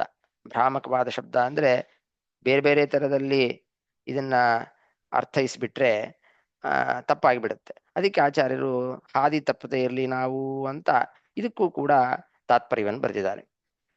ಒಟ್ಟು ಇಲ್ಲಿ ಆಚಾರ್ಯ ತಾತ್ಪರ್ಯದ ಪ್ರಕಾರ ಅರ್ಥ ಏನು ಅಂದ್ರೆ, ಸತ್ತಾ ಮಾತ್ರಂ ಅಂತಂದ್ರೆ ಪರಮಾತ್ಮ ಅವನನ್ನ ಸತ್ತಾ ಮಾತ್ರ ಅಂತ ಕರೀತಾರೆ. ಯಾತಿಕ್ಕೆ ಇಲ್ಲಿ ಎರಡಿದೆ. ಆಚಾರ್ಯರು ಸತ್ತಾ ಮಾತ್ರಂ ಅಂತ, ವಿಷ್ಣು ತೀರ್ಥರು ಸತ್ತಾ ಮಾತ್ರಂ ಅಂತ ಅಷ್ಟೇ ಇಲ್ಲ, ಕೇವಲ ಅನ್ನೋ ಶಬ್ದನೂ ಇದೆ. ಪರಮಾತ್ಮ ಅವನು ಕೇವಲ. ಯಾಕೆ ಅಂದ್ರೆ ಅವನು ಸತ್ತಾ ಮಾತ್ರ. ಸತ್ತಾ ಮಾತ್ರ ಅಂದ್ರೆ ಏನು, ಕೇವಲ ಆನಂದ ದೇಹ ಉಳ್ಳವನು. ಪರಮಾತ್ಮನಿಗೆ ಅವನ ದೇಹ ಅದು ಜ್ಞಾನಾನಂದಾತ್ಮಕ. ನಮ್ದು ಹೇಗೆ ಪಾಂಚಭೌತಿಕ ದೇಹನೋ, ಪಾರ್ಥಿವ ದೇಹ ನಮ್ದು ಅಲ್ವಾ. ದೇವತೆಗಳದೆಲ್ಲ ತೈಜಸೀಯ. ಈಗ ಇಂದ್ರದೇವರು, ಬೇರೆ ಬೇರೆ ದೇವತೆಗಳು ಮೇಲ್ಗಡೆ ಇದಾರಲ್ವಾ, ಅವ್ರದ್ರಲ್ಲಿ ಪಾರ್ಥಿವ ಅಂಶ ಬಹಳ ಕಮ್ಮಿ. ಇಲ್ಲವೇ ಇಲ್ಲ ಅನ್ಬೋದು, ಅಷ್ಟು ಕಮ್ಮಿ. ತೇಜಸ್ಸೇ ಪ್ರಧಾನ. ವರುಣಲೋಕದಲ್ಲಿ ಜಲೀಯ ದೇಹಗಳು, ಅವ್ರು ಜಲನೇ ಪ್ರಧಾನ. ವಾಯುಲೋಕದಲ್ಲಿ ವಾಯವೀಯ ದೇಹ. ಹಾಗೆ ಪರಮಾತ್ಮನದು ಜ್ಞಾನಾನಂದ ಮೊದಲಾದವುಗಳೇ ಅವನ ದೇಹ. ಹೇಗೆ ಒಂದು ಸಕ್ಕರೆ ಹೆಚ್ಚು ಮಾಡಿದ್ರೆ ಅದು ಪೂರ್ತಿ ಸಕ್ಕರೆ ಮಯ್ಯ ಅದು. ಹಾಗೆ ಪರಮಾತ್ಮ ಆ ಒಂದು ಜ್ಞಾನಾನಂದಮಯವಾದ ದೇಹ. ಅದು ಏನು, ಯಾವಾಗಲೂ ಜ್ಞಾನಾನಂದಮಯವಾದ ದೇಹ. ದೇವತೆಗಳದ್ದು ಹಂಗಲ್ಲ. ಈಗ ಅರ್ಜುನ ಇಂದ್ರಾವತಾರಿ, ಅವನು ಭೂಲೋಕದಲ್ಲಿ ಹುಟ್ಟಿದ್ರೆ ಮತ್ತೆ ಪಾರ್ಥಿವ ದೇಹನೇ ಅವನಿಗೆ, ಅಲ್ಲೇನು ತೈಜಸೀಯ ಇರೋದಿಲ್ಲ ಅವತಾರ ಮಾಡಿದಾಗ. ಆದ್ರೆ ಪರಮಾತ್ಮನದು ಹಂಗಲ್ಲ. ಅವನು 24 hours 365 days ಅವನು ಎಲ್ಲೇ ಇರಲಿ ಹೇಗೇ ಇರಲಿ ಏನೇ ಮಾಡಿದ್ರೂ ಕೂಡ ಅವನದು ಜ್ಞಾನಾನಂದಮಯವಾದ ದೇಹನೇ. ಅದನ್ನ ಸತ್ತಾ ಮಾತ್ರ ಎನ್ನುವ ಶಬ್ದದಿಂದ ಹೇಳ್ತಾ ಇದ್ದಾರೆ ಈ ಶ್ಲೋಕದಲ್ಲಿ. ಲೋಕವಿಲಕ್ಷಣ ಇದು. ಲೋಕವಿಲಕ್ಷಣ ಅಂದ್ರೆ ಈ ತರ ಎಲ್ಲೂ ನೋಡ್ಲಿಕ್ಕೆ ಸಿಗೋದಿಲ್ಲ. ಯಾಕೆ? ಅದೇ ಆ ಒಂದು ಪರಮಾತ್ಮನದ್ದು ಮಹಿಮೆನೇ ಹಾಗೆ. ಪರಮಾತ್ಮ ಮತ್ತು ಲಕ್ಷ್ಮಿ ಇವರಿಬ್ಬರಲ್ಲೇ ನಿತ್ಯ ಮುಕ್ತರಾದ್ದರಿಂದ ಅವ್ರಿಗೆ ಯಾವ ಅವತಾರದಲ್ಲೂ ಯಾವ ಕಾಲದಲ್ಲೂ ಕೂಡ ಜಡಭೂತವಾದ ದೇಹವನ್ನ ಧರಿಸ್ಕೊಂಡಿದ್ರು ಅಂತಿಲ್ವೇ ಇಲ್ಲ. ಅಂತಹ ಪರಮಾತ್ಮ ಅವನು ಕೇವಲ, ಕೇವಲ ಅಂದ್ರೆ ಪ್ರಕೃತಿ ಸಂಬಂಧ ಇಲ್ಲದೆ ಇರುವವನು. ಅದೇ ಆ ಸತ್ತಾ ಮಾತ್ರ ಒಂದಾಗ್ಲೇನೆ ಅದು ಆನಂದವಾದ ದೇಹ. ಆನಂದವಾದ ದೇಹ ಆದ್ದರಿಂದ ಅವನಿಗೆ ಯಾವ ಪ್ರಕೃತಿ ಸಂಬಂಧನೂ ಇಲ್ಲ ಅಂತ ಕನ್ಕ್ಲೂಡ್ ಮಾಡ್ತಾ ಇದ್ದಾರೆ. ಅದು ಈ ಆಚಾರ್ಯರ ಭಾಷ್ಯದಲ್ಲೂ ತಾತ್ಪರ್ಯದಲ್ಲೂ ಕೂಡ ಒಂದು ಅಂಶವನ್ನು ಹೇಳ್ತಾರೆ. ಇವನು ಸದಸಚ್ಚ ವಿಶೇಷಣಂ ಅಂತ ಶ್ಲೋಕದಲ್ಲಿದೆ. ಈ ಈ ಏನು ವಿಷ್ಣು ತೀರ್ಥರು ಆ ಒಂದು ಶ್ಲೋಕವನ್ನು ಕೊಟ್ಟರು ಭಾಗವತ, ಅಲ್ಲಿ ಸದಸಚ್ಚ ವಿಶೇಷಣಂ ಅಂತ ಅನ್ನೋದಕ್ಕೂ ಅರ್ಥ ಬರೀತಾರೆ. ಪರಮಾತ್ಮನ ಜ್ಞಾನ ಏನಿದೆಯಲ್ವಾ, ಆ ಜ್ಞಾನ ಅದು ಈ ಪದಾರ್ಥಗಳ ಮೇಲೆ ಡಿಪೆಂಡೆನ್ಸಿ ಇಲ್ಲ ಅದಕ್ಕೆ.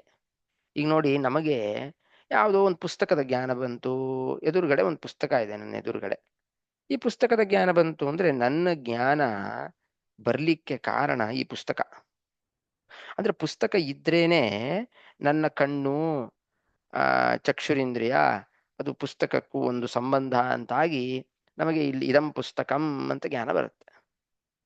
ಅಂದ್ರೆ ಏನಾಯ್ತು, ನನ್ನ ನನ್ನಲ್ಲಿ ಏನು ಒಂದು ಜ್ಞಾನ ಹುಟ್ಟಿತು, ಆ ಪುಸ್ತಕದ ಜ್ಞಾನ, ಅದಕ್ಕೆ ಕಾರಣ ಈ ಪುಸ್ತಕನೂ ಹೌದು ಕಣ್ಣೂ ಹೌದು, ಸರಿ.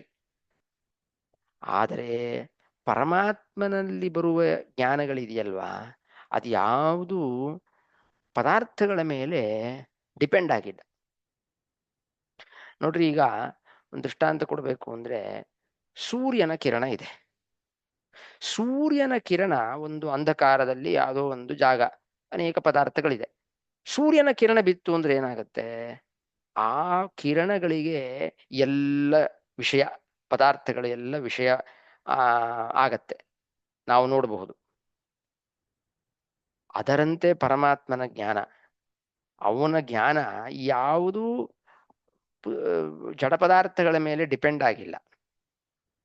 ಆದರೆ ಅವನ ಜ್ಞಾನದಲ್ಲಿ ಇದೆಲ್ಲ ವಿಷಯವಾಗಿದೆ. ಹೇಗೆ ಸೂರ್ಯನ ಕಿರಣ ಬಂದಾಗ ವಿಷಯ ಆಗತ್ತೋ ಆ ತರಹ ಇವನ ಜ್ಞಾನ ಯಾವ್ದ್ರ ಮೇಲೂ ಅವಲಂಬಿಸಿಲ್ಲ ಅನ್ನೋ ಅರ್ಥವನ್ನ ಆಚಾರ್ಯರು ಭಾಷ್ಯದಲ್ಲಿ ಈ ಶಬ್ದಕ್ಕೆ ಹೀಗೆ ಅರ್ಥ ಮಾಡ್ಕೊಳ್ಬೇಕು ಅಂತ ಹೇಳ್ತಾರೆ. ಇಷ್ಟು ವಿಷ್ಣು ತೀರ್ಥರು ಅವರು ಏನು ಆ ಶಬ್ದಕ್ಕೆ ಆ ರೂಪಂ ಯತ್ತತ್ ಪ್ರಾಹುರವ್ಯಕ್ತ ಅವ್ಯಕ್ತ ಮಾಧ್ಯಮ ಅಂತ ಶ್ಲೋಕ ಬಂತು, ಅದಕ್ಕೆ ವ್ಯಾಖ್ಯಾನವನ್ನ ಬರೆದು ಅದಕ್ಕೆ ಇನ್ನು ಆ ಭಾಗವತದಲ್ಲಿ ಬಂದಿರುವ ಶ್ಲೋಕಗಳನ್ನೆಲ್ಲ ಹೇಳಿ ಆ ದೇವಕಿ ಏನು ಸ್ತೋತ್ರ ಮಾಡಿದ್ಲಲ್ಲ, ಆ ದೇವಕಿ ಮಾಡಿದ ಸ್ತೋತ್ರ ನೀನು ನಮಗೆ ತೋರ್ತಾ ಇದೀಯಪ್ಪ ಕಣ್ಣು ಮುಂದೆ ಅಂತ. ಅದಕ್ಕೂ ಒಂದೆರಡು ಶ್ಲೋಕಗಳನ್ನು ಕೊಟ್ಟಿದ್ದಾರೆ ವಿಷ್ಣು ತೀರ್ಥರು. 12ನೇ ಸ್ಕಂದದಲ್ಲಿ ಬರುವ ಶ್ಲೋಕ, ಯತ್ರಾವತೀರ್ಣೋ ಭಗವಾನ್ ಕೃಷ್ಣಾಖ್ಯೋ ಜಗದೀಶ್ವರ ಎನ್ನುವುದು 12ನೇ ಸ್ಕಂದದಲ್ಲಿ ಬರುವ ಶ್ಲೋಕ.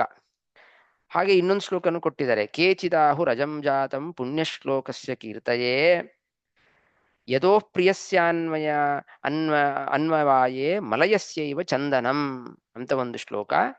ಮತ್ತಿನ್ನೊಂದು ಪ್ರಥಮ ಸ್ಕಂದದಲ್ಲೇ ಬರುವ ಶ್ಲೋಕ. ಅಥವಾ ವಸುದೇವಸ್ಯ ದೇವಕ್ಯಾಂ ಯಾಚಿತೋಭ್ಯಗಾತ್ ಅಜಸ್ತ್ವಮಸ್ಯ ಕ್ಷೇಮಾಯ ವಧಾಯ ಚ ಸುರದ್ವಿಷಾಂ ಅಂತ ಈ ಮೂರು ಶ್ಲೋಕಗಳು ವಿಷ್ಣು ತೀರ್ಥರು ಈ ಶ್ಲೋಕಕ್ಕೆ ವ್ಯಾಖ್ಯಾನದಲ್ಲಿ ಬರೀತಾರೆ.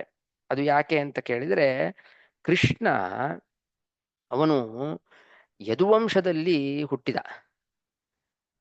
ಆ ಯದುವಂಶದಲ್ಲಿ ಹುಟ್ಟಿದ್ ಹೇಗಪ್ಪ ಆಯಿತು ಅಂತಂದ್ರೆ, ವೇದವ್ಯಾಸ ದೇವರೇ ಒಂದು ದೃಷ್ಟಾಂತ ಕೊಡ್ತಾರೆ. ಮಲಯಸ್ಯೈವ ಚಂದನಂ, ಮಲಯ ಪರ್ವತ ಅಂತ ಇದೆ. ಅದು ಏನು ಅಷ್ಟು ಪ್ರಸಿದ್ಧ ಅಲ್ಲ ಮಲಯ ಪರ್ವತ, ಇದೆಲ್ಲ ಸಾಧಾರಣ ಪರ್ವತಗಳಂತೆಯೇ ಆಗಿಬಿಡ್ತಾ ಇತ್ತು. ಆದರೆ ಅಲ್ಲಿ ಏನಪ್ಪಾ ಇದೆ ಅಂದ್ರೆ, ಗಂಧದ ಮರ ಹುಟ್ಟತ್ತೆ ಆ ಮಲಯ ಪರ್ವತದಲ್ಲಿ. ಆ ಗಂಧದ ಮರ ಹುಟ್ಟೋದ್ರಿಂದ ಮಲಯ ಪರ್ವತಕ್ಕೊಂದು ಪ್ರಸಿದ್ಧಿ ಮಹತ್ವ ಬಂದಿದೆ.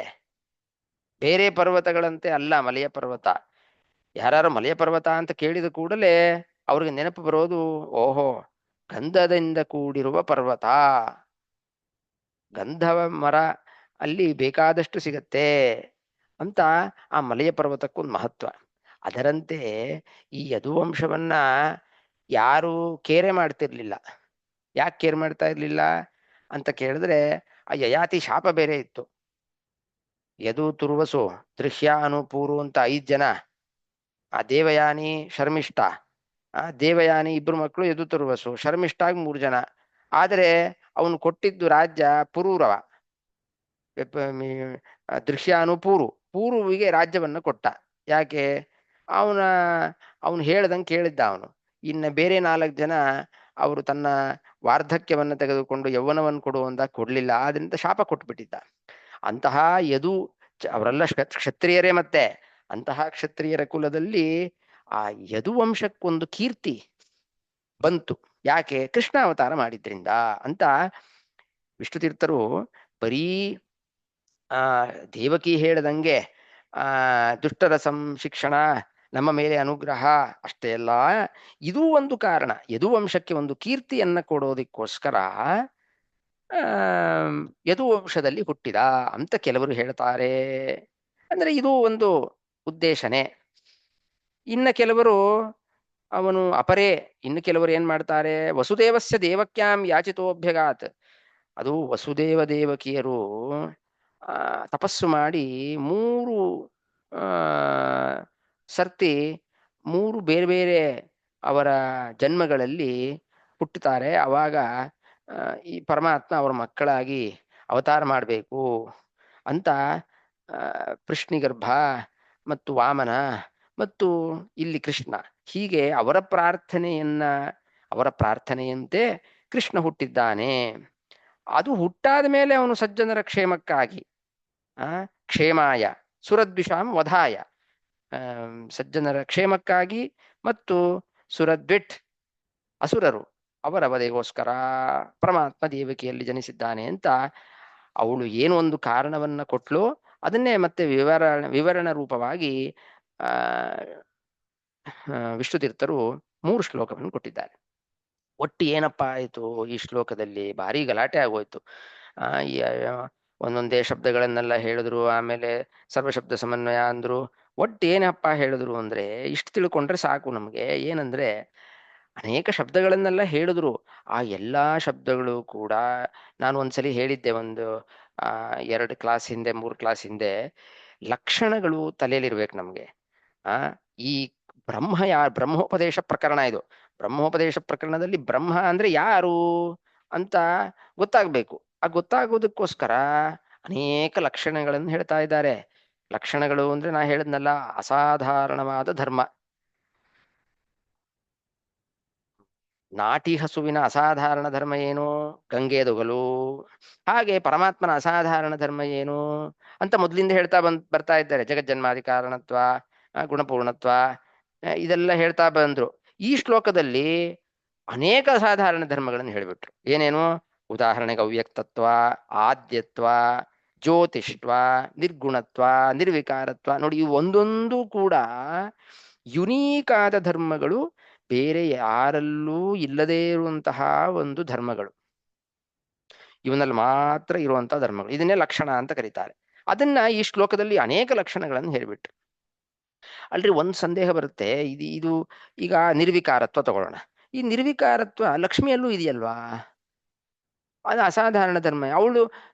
ಅವಳದು ಕೂಡ ಆ ಏನು ಆ ನಿತ್ಯ ಮುಕ್ತಳು, ಅವಳಿಗೂ ಯಾವ ವಿಕಾರವೂ ಇಲ್ಲ. ಇದು ಪರಮಾತ್ಮನ ಅಸಾಧಾರಣ ಧರ್ಮ ಆಗೋದು ಹೇಗೆ? ಅದಕ್ಕೆ ಆಚಾರ್ಯರು ಆ ತಮ್ಮ ಶಾಸ್ತ್ರ ಗ್ರಂಥಗಳಲ್ಲಿ ಅನುವ್ಯಾಖ್ಯಾನ ಮೊದಲಾದವುಗಳು ತಿಳಿಸ್ಕೊಟ್ಟಿದ್ದಾರೆ. ಆ ತರಹ ಒಂದು ಪರಿಸ್ಥಿತಿ ಸುಮಾರು ಕಡೆ ಬರುತ್ತೆ. ಅವಾಗ ಏನ್ ಮಾಡಬೇಕು ಅಂದ್ರೆ, ಆ ನಿರ್ವಿಕಾರತ್ವ ಅವಳಲ್ಲಿದೆ ನಿಜ, ಆದರೆ ಸ್ವತಂತ್ರವಾಗಿ ನಿರ್ವಿಕಾರನಾದವನು ಇವನೊಬ್ನೇ. ಅವಳಲ್ಲಿರೋ ನಿರ್ವಿಕಾರತ್ವ ಇವನ ಅಧೀನ. ಆದ್ದರಿಂದ ಆ ಇವಳಲ್ಲೂ ಕೂಡ ವಿಕಾರತ್ವ ಅನ್ನೋದಿದೆ. ವಿಕಾರತ್ವ ಇದೆ ಅಂದ್ರೆ ಏನು? ಸ್ವತಂತ್ರವಾಗಿ ಇಲ್ಲ ಅಂತ ಒಂದು. ಇನ್ನೊಂದು, ಪೂರ್ಣವಾದ ಒಂದು ಆ ಪ್ರವೃತ್ತಿ ನಿಮಿತ್ತ ಇರುತ್ತಲ್ವಾ. ಪೂರ್ಣ ಅಂತಂದ್ರೆ ಇನ್ಫೈನೈಟ್ ಅಂತ ಅರ್ಥ. ಅದು ಅವನಲ್ಲಿ ಮಾತ್ರ ಇರುತ್ತೆ, ಬೇರೆಯವರಲ್ಲಿ ಇರೋದಿಲ್ಲ. ಅದಕ್ಕೆ ಅವನು ಗುಣಪೂರ್ಣ ಅಂದ್ರೆ ಅವನಲ್ಲಿರೋ ಒಂದೊಂದು ಗುಣಗಳು ಕೂಡ ಇನ್ಫೈನೈಟ್. ಅನೇಕ ಗುಣಗಳೂ ಇದೆ, ಅದು ಬೇರೆ ವಿಚಾರ. ಹಾಗೆ ಈ ಲಕ್ಷ್ಮಿಯಲ್ಲಿ ಸಿಸೃಕ್ಷ ಅನ್ನೋದು ಒಂದು ವಿಕಾರ. ಸಿಸೃಕ್ಷ ಅಂದ್ರೆ ಏನು? ಸೃಷ್ಟಿ ಮಾಡಬೇಕು ಎನ್ನುವ ಇಚ್ಛೆ. ಅದು ಕೂಡ ಒಂದು ರೀತಿಯಲ್ಲಿ ಪಾರತಂತ್ರ್ಯ ಅನ್ನೋದನ್ನು ಆಚಾರ್ಯರು ಹೇಳ್ತಾರೆ. ಅದರಿಂದ ಲಕ್ಷ್ಮಿಯಲ್ಲೂ ಕೂಡ ಇಂತಹ ಒಂದು ಧರ್ಮ ಅವಳಲ್ಲಿ ಹುಟ್ಟತ್ತೆ. ಸೃಷ್ಟಿಯ ಆದಿಕಾಲದಲ್ಲಿ ನಾನು ಸೃಷ್ಟಿ ಮಾಡಬೇಕು ಎನ್ನುವ ಇಚ್ಛೆಯನ್ನ ಪರಮಾತ್ಮ ಕೊಡ್ತಾನೆ. ಅದೊಂತರಹ ವಿಕಾರ, ಅದೊಂತರಹ ಪರಾಧೀನ. ಇವನನ್ನ ಪರಮಾತ್ಮನನ್ನ ಅವನು ಲಕ್ಷ್ಮಿ ಯಾವಾಗಲೂ ವರಿಸಿಕೊಂಡೇನೆ ಬೇರೆ ಎಲ್ಲ ತನ್ನ ಕೆಲಸಗಳನ್ನ ಮಾಡ್ತಾಳೆ. ಯಸ್ಯಾಹ ಕಟಾಕ್ಷ ಮಾತ್ರೇಣ ಅಂತ ಬೇರೆ ಎಲ್ಲ ದೇವತೆಗಳು ಹೇಗೆ ಲಕ್ಷ್ಮಿಯನ್ನು ಆಶ್ರಯಿಸಿದ್ದಾರೋ ಹಾಗೆ ಲಕ್ಷ್ಮಿ ಕೂಡ ಪರಮಾತ್ಮನನ್ನ ಆಶ್ರಯಿಸಿದ್ದಾಳೆ. ಒಟ್ಟು ಏನಾಯ್ತು, ಎಲ್ಲ ಇಲ್ಲಿ ಹೇಳಿರೋ 10, 11, 12 ಗುಣಗಳು, ಅದರ ಮೇಲೆ ಸರ್ವಶಬ್ದ ವಾಚ್ಯತ್ವ ಅಂತ ಬೇರೆ ಹೇಳಿದ್ರು ಎಕ್ಸ್ಟ್ರಾ, ಅದೆಲ್ಲವೂ ಕೂಡ ಒಂದೊಂದನ್ನು ನಾವು ವಿಚಾರ ಮಾಡಿದ್ರೆ ಅದು ಪರಮಾತ್ಮನ ಲಕ್ಷಣ. ಅಂದ ಒಟ್ಟೇನ್ ತಾತ್ಪರ್ಯ? ನೀವು ಬ್ರಹ್ಮ ಅಂತ ಯಾರನ್ ಬೇಕಾದ್ರೆ ಕರೀರಪ್ಪ, ಅದು ನೀವು ಹೆಸರು ರುದ್ರ ಅಂತ ಕರಿತೀರೋ, ಬ್ರಹ್ಮ ಅಂತ ಕರಿತೀರೋ, ಇಂದ್ರ ಅಂತ ಕರಿತೀರೋ, ನಹಿ ನಾಮ್ನಿ ವಿಪ್ರತಿಪತ್ತಿ ಅಂತ ಟೀಕಾರಾಯರು ಹೇಳ್ತಾರೆ. ಹೆಸರಲ್ಲಿ ನಾವು ತಲೆ ಕೆಡಿಸ್ಕೊಳ್ಬಾರದು. ಎಲ್ಲೋ ಒಂದು ಕಡೆ ಶ್ರುತಿನಲ್ಲಿ ಅವನನ್ನ ಈ ಶ್ರುತಿ ದೇವ್ರನ್ನ ಅಂತ ಹೇಳುತ್ತೆ, ಬಟ್ ಈ ಗಣಪತಿ ಅಂತಿದೆಯಲ್ಲಪ್ಪ ಅಂತ ತಲೆ ಕೆಡಿಸ್ಕೋಬೇಡಿ.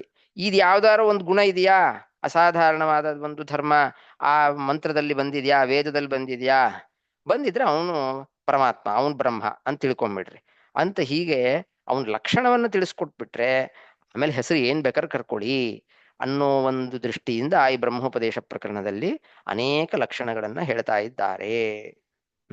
ಇಲ್ಲಿಗೆ ನಿಲ್ಲಿಸಿರೋಣ ಇವತ್ತು. ಮತ್ತೆ ಮುಂದಿನ ಶ್ಲೋಕದಲ್ಲಿ ವಸುದೇವ ಮತ್ತೆ ಇನ್ನೊಂದು 2-3 ಶ್ಲೋಕಗಳನ್ನು ಹೇಳ್ತಾರೆ. ಇನ್ನೊಂದು 4-5 ಶ್ಲೋಕ ಇದೆ ಬ್ರಹ್ಮೋಪದೇಶ ಪ್ರಕರಣದಲ್ಲಿ. ಮತ್ತೆ ಅವರ ಪರಮಾತ್ಮನ ಇನ್ನೂ ಕೆಲವು ಲಕ್ಷಣಗಳನ್ನ ಹೇಳ್ತಾರೆ. ನಿಲ್ಲಿಸಿರೋಣ ಇಲ್ಲಿಗೆ. ಶ್ರೀಕೃಷ್ಣ ಅರ್ಪಣಮಸ್ತು. ಹರಯೇ ನಮಃ. ಹರೇ ನಮಃ.